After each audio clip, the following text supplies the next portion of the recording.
Hello friends, नमस्कार, जय Hind, Vande Mataram. MP TET शिक्षक वर्ग थर्ड का ऑल शिफ्ट का एनालिसिस 10 मार्च का। तो पेपर आज का क्या क्या आया है पेपर्स में, चलिए डिस्कस कर लेते हैं। देखो, एक तो आपका मिट्टी से 2-3 क्वेश्चंस आज पूछा गया है। मिट्टी से 2-3 क्वेश्चन आया, तो उसमें से एक क्वेश्चन ये था कि कौन सी मिट्टी है जो जमा होती है। तो ये है आपका खादर या फिर नया जलोढ़ मिट्टी आप बोल सकते हो, इसी को खादर मिट्टी भी बोलते हैं।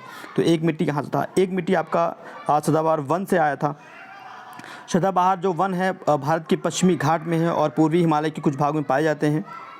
इन वन में सालाना 200 सेंटीमीटर से भी अधिक वर्षा होती है तथा सदाबहार जो वन है ये भारत के उष्णकटिबंधीय क्षेत्र में आते हैं। ठीक है, यहाँ से क्वेश्चन बना था। उष्णकटिबंधीय सदाबहार वन ऐसे वन क्षेत्र हैं जो भूमध्य रेखा से दक्षिण या उत्तर भारत में 5 डिग्री अंश के भीतर पाए जाते हैं। कहाँ कहाँ पे? एशिया में, ऑस्ट्रेलिया में, अफ्रीका में, दक्षिण अमेरिका में, मध्य अमेरिका और प्रशांत द्वीपों में भी पाए जाते हैं। एक क्वेश्चन यहाँ से ये था कि भारत अपने प्रथम प्रयास में, मतलब ये आपका मंगलयान से था, भारत अपने प्रथम प्रयास में यह सफलता हासिल किया था, विश्व का पहला देश बना था। भारत एशिया का पहला देश बना था जो कि मंगल ग्रह तक पहुँचा था, एशिया का पहला देश। इससे पहले यूएसए, यूरोप यूनियन और रूस ही यह सफलता प्राप्त कर चुका है, मंगलयान पर पहुंचा हुआ है।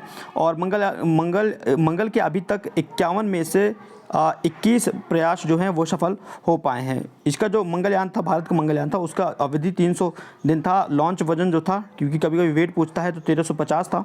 और पेलोड वजन था 15 किलो। और मिशन का आरंभ प्रक्षेपण तिथि था 5 नवंबर 2013। प्रक्षेपण वाहन जो था ये बहुत इंपॉर्टेंट था, PSLV C-25। और प्रक्षेपण स्थल जो था सतीश धवन केंद्र था। ठीक है, भारत का पहला स्वदेशी युद्धपोत कौन सा है? भारत का पहला स्वदेशी युद्धपोत है INS विक्रांत।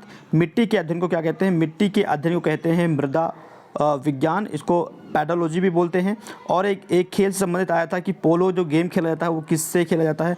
मतलब घोड़े पर खेला जाता है। ठीक है, घोड़े पर सवारी करके खेला जाता है पोलो जो गेम होता है। एक पूछा गया था आपसे कि ऐश्वर्या ऑयल फील्ड कहाँ पर है? ये आपका बाड़मेर राजस्थान में है। और नई शिक्षा नीति मैं बोल रहा था आपकी नई न्यू एजुकेशन पॉलिसी से क्वेश्चन बनेगा। और आज का क्वेश्चन ये था कि नई शिक्षा नीति का उद्देश्य क्या है? तो भारत को एक ज्ञान महाशक्ति बनाना। और जैव विविधता से भी क्वेश्चन आया था, वो क्वेश्चन नहीं मिला है। नेक्स्ट देखते हैं कि भारत की प्रथम महिला अंतरिक्ष वैज्ञानिक का नाम सविता रानी है। सूर्य में कौन सा तत्व सर्वाधिक पाया जाता है? तो हाइड्रोजन मिलता है। ठीक है, 71%। भारत के किस प्रधानमंत्री ने जय विज्ञान का नारा दिया था? श्री अटल बिहारी वाजपेयी ने। पारिस्थितिकी तंत्र का अध्ययन किसने किया था? तो ये किया था ट्रांसले ने 1935 में।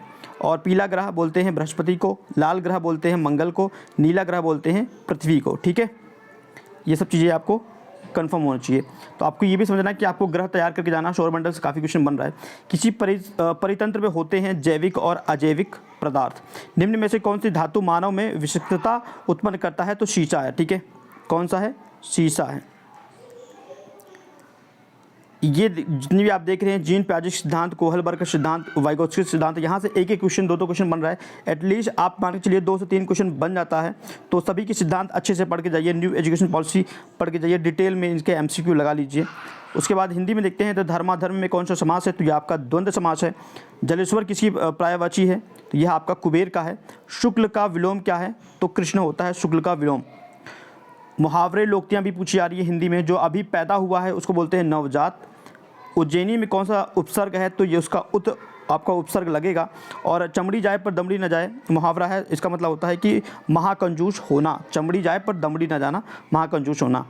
तेते पाँव पसारिए जैती लंबी शोर, इसका मतलब होता है कि आय के अनुसार खर्च कर दें। और एक आपका जैसे कि रचनाकार भी आ रहा है, तो पूछ रहा है कि मेला आंचल, ये किसके कौन से रचनाकार हैं? तो फड़कुवर नाथ रैनो।